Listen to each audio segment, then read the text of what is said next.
कब आपको बताएं, बहावलपुर के शहरी जश्न आजादी भरपूर अंदाज में मनाने के लिए सरगर्म। आजादी की खुशियों के साथ पाकिस्तान की बेहतरी के लिए अमली काम करेंगे। जश्न आजादी पर पौधे लगाने का भी पैगाम दिया।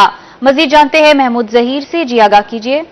पाकिस्तान है तो हम हैं, और इस हवाले से छोटा बड़ा बच्चा बुजुर्ग कोई भी हो, सब पाकिस्तान पर अपनी मोहब्बतें निछावर कर रहे हैं। और इस हवाले से 14 अगस्त तो फिर इस तजदीद अहद का दिन होता है, तजदीद मोहब्बत का दिन होता है। और इस तजदीद मोहब्बत में बच्चे क्या किरदार अदा कर रहे हैं उन्हीं से जानते हैं। आपने तो माशाल्लाह पाकिस्तानी परचम का ड्रेस ही पहना हुआ है, क्या क्या तैयारियां हैं घर पर 14 अगस्त के हवाले से?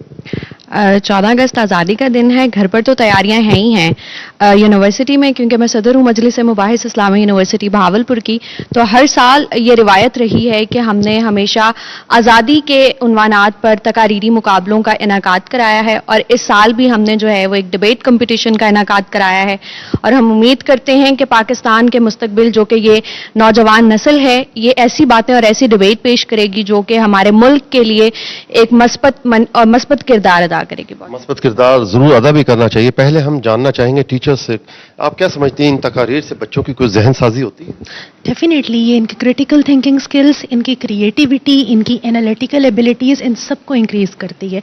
और स्पेशली जब मैं इन इवेंट्स में आती हूँ, बच्चों को बोलते देखती हूँ, तो बहुत खुशी होती है कि ये अपनी खुशी से, अपने शौक से जो ये पार्टिसिपेट करते हैं, इससे ना सिर्फ इनका इंटरेस्ट रिफ्लेक्ट होता है इन एक्स्ट्रा करिकुलर एक्टिविटीज़ में, बल्कि इससे इनकी अपनी कोग्निटिव एबिलिटीज़, अपनी क्रिएटिव एबिलिटीज़ जो हैं वो नरिश होती हैं। मैं आपसे भी जानना चाहूँगा कि आप लोग कैसे खुशियाँ मनाते हैं? नहीं, नौजवानों के बारे में जो कंसेप्ट बनाया गया बिल्कुल ही गलत है। अब नौजवान बाशऊर हो चुके हैं, उन्हें पता है कि बाजा ज़्यादा महंगा और पौधे सस्ते मिलते हैं, और यही हमारे फ्यूचर के लिए बेहतर है। ग्लोबल वार्मिंग के बारे में भी हमारी डिबेटिंग सोसाइटी हमेशा से मुहिम चलाती रहती है और बताती रहती है कि ग्लोबल वार्मिंग की इशूज़ क्या हैं और उनके प्रॉपर सॉल्यूशंस क्या हैं। अभी भी डिबेटिंग सोसाइटी ट्री प्लांटेशंस के बारे में मुहिम चला रही है और ये पैगाम दे रही है कि इस तरह से भी 14 अगस्त मनाया जा सके। जश्न आज़ादी मनाने के और भी बड़े खूबसूरत अंदाज है। एक पौधा लगाना हो गया, दूसरा सीने पर बेशक महमूद जहीर, बहुत शुक्रिया आपका। दूसरी जानिब ईसा खेल में जश्न आजादी जोश व खरोश से मनाने की तैयारियां जारी हैं। शहरियों का कहना है स्टॉल्स पर